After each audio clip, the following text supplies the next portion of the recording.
Bonjour à tous, ravi de vous retrouver pour cette chronique littéraire sur 42 TV. Et aujourd'hui, je suis ravi d'accueillir Pascal. Bonjour. Bonjour à toi Pascal. Bonjour Philippe. Allez, on commence. Est-ce que tu peux te présenter? Eh bien écoute, je me présente. Donc, je m'appelle Pascal déjà. Je suis marié, j'ai 4 enfants, j'ai 3 petits-enfants. Et mes passions, donc, hormis bien entendu la bande dessinée, j'ai d'autres passions qui sont la nature, qui sont le sport, qui sont la musique, le street art. Et tiens, on va parler de ton bouquin tout de suite. Quelle est la raison pour laquelle tu t'es lancé dans l'écriture de cette bande dessinée? Alors j'ai toujours aimé la bande dessinée, depuis que je suis pas plus haut que ça. J'ai toujours aimé dessiner un petit peu, et puis le hasard de la vie fait que mon activité professionnelle s'est arrêtée, et que j'ai eu beaucoup plus de temps libre. Et je me suis dit, ma foi, pourquoi pas concrétiser un rêve?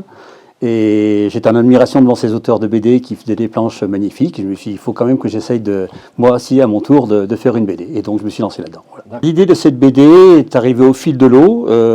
Comme j'ai dit, j'aime bien la nature. Je suis assez sensible à ce qui se passe sur la planète actuellement. Et donc, j'ai commencé à coucher ça sur le papier. Et l'idée a mûri progressivement.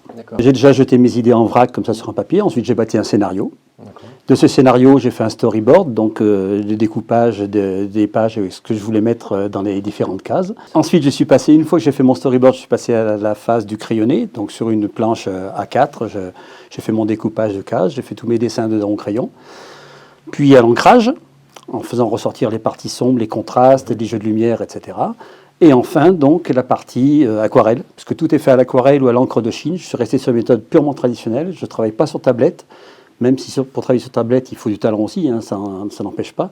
Mais je suis resté une méthode tout à fait traditionnelle. Et seulement à la fin, donc une fois que ma planche est terminée, je la scanne. Et sur ordinateur, je viens rajouter les dialogues parce que j'écris très très mal. Et si c'est moi qui écrivais, personne ne pourrait lire. Alors l'avantage de la tablette, c'est qu'on fait quelque chose qui ne nous convient pas. On fait CTRL-Z et hop, on redémarre à zéro. Là, si je fais une grosse tâche sur ma page, eh bien, j'ai plus qu'une seule solution. Je la prends, je la déchire et je recommence. Eh ben tiens, quand tu travailles, puisque tu nous as dit que tu travaillais essentiellement sur ta bande dessinée, tu t'organises comment? Un petit café pour commencer, le matin je travaille sur le texte, l'après-midi sur les dessins, ou c'est un petit peu... Alors le matin, je travaille rarement le matin. Le matin, non, je ne suis pas trop du matin, non, c'est vrai. Ouais. C'est vrai, je ne suis pas trop du matin, il faut le reconnaître. Disons-le clairement, il n'est pas du matin. Le matin, je préfère consacrer à des activités un petit peu plus sportives. Je fais un peu de marche, un peu de course à pied, un peu de vélo, un peu de saxo, ça dépend des jours. Et une fois que ça s'est fait, que le repas s'est terminé, ensuite à midi, je prends mon petit café tranquillement et je démarre vers 14h jusqu'à 19h, 19h30, 20h, voilà. Une grosse demi-journée. Ça fait une grosse demi-journée. Et tiens, on prend l'exemple de Stop. Là. Il t'a fallu combien de temps pour l'achever, pour arriver à la fin? Alors, entre le début du scénario, la première ligne du scénario et le moment où j'ai remis tous les éléments à l'imprimeur, je compte 2 grosses années. Voilà, 2 grosses années, un peu plus de 2 ans. Un peu plus de 2 ans de boulot, d'accord.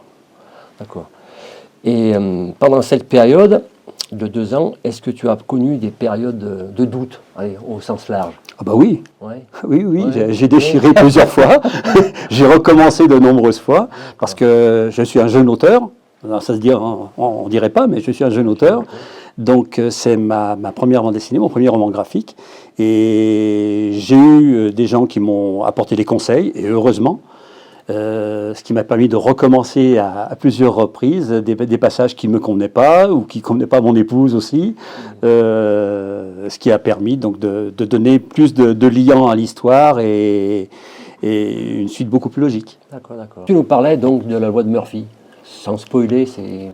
Alors, la loi de Murphy est le sous-titre. Les grands thèmes de l'histoire. Hein, le titre est Stop. Stop, c'est le cri de la nature qui dit stop, j'en peux plus, arrêtez vos bêtises, on va dire. Oui. Arrêtez vos bêtises. C'est correct. Et donc l'histoire, c'est une histoire d'environnement, de protection de la planète. Et l'héroïne est la Terre. La Terre qui a plus de 4 milliards d'années et qui a vu débarquer, il y a environ 2 millions d'années, un être incongru qui, depuis qu'il est sur la planète, l'embête beaucoup. Donc effectivement, l'homme, depuis qu'il est arrivé sur la planète, n'a cessé de prendre de la place, n'a cessé de l'abîmer. Et donc cette planète, qui est un être vivant, n'en peut plus aujourd'hui. Elle est complètement épuisée, elle est saturée, elle est à bout de souffle. Et elle se réfugie mentalement dans cette petite fille qu'on voit sur la couverture, qui s'appelle Lily. C'est une petite fille totalement imaginaire. Hein. Notre planète Terre fait un trouble de l'identité. Et elle se réfugie dans une petite fille imaginaire qui s'appelle Lily. Et on apprend donc dans les premières pages d'où vient cette Lily. Et toutes les deux vont chercher une solution pour que l'humain les embête moins. En tous les cas, ça donne envie de le découvrir. Maintenant, parlons un peu de ton futur ou de ton projet immédiat. Tu as un autre... tu étais sur une autre planche, un autre... J'ai un projet qui va arriver là, avril-mai, qui est un projet totalement différent de celui-ci. Projet abouti, voilà. Le scénario est fait, j'ai fait 50% des dessins pour les pages. Là, c'est plus un livre illustré qu'une bande dessinée ou qu'un roman graphique. Ouais. J'ai fait 50% des pages, donc il me reste la moitié à faire. Pour au mois de mai, je devrais être dans le timing que je me suis fixé. Ça n'a rien à voir. Là, c'est une histoire autobiographique. Ce sont les souvenirs d'un enfant en vacances chez ses grands-parents, où il faisait quelques bêtises à ce moment-là. Voilà. Et l'autre gros projet que j'ai, c'est une revisite de Stop, dans le sens où dans Stop, c'est la planète qui parle. C'est un sujet très environnemental. Dans la revisite que je fais, qui va sortir, j'espère, septembre 2027, c'est ce que je me suis donné comme échéance, ça sera beaucoup plus sociétal, où là, c'est un grand-père qui parle avec ses 3 petits-enfants de l'homme, de ce qu'il vit sur Terre, de ce à quoi il est confronté et comment il se comporte par rapport à ce à quoi il est confronté. D'accord, dans tous les cas, ça donne très envie de découvrir cette bande dessinée. Donc, je vous rappelle, c'est Pascal, son nom de plume, c'est Lordwig. Et ça s'appelle Stop. Donc je vous invite à rencontrer Pascal lors d'une prochaine dédicace. Et comme ça, il pourra vous faire un joli dessin, une belle dédicace sur son livre Stop, la loi de Murphy. Merci. Merci Pascal. Merci Philippe. À se revoir peut-être dans un salon. Et puis bon vent pour ta prochaine BD. Au plaisir. Merci beaucoup. Merci beaucoup. Au revoir.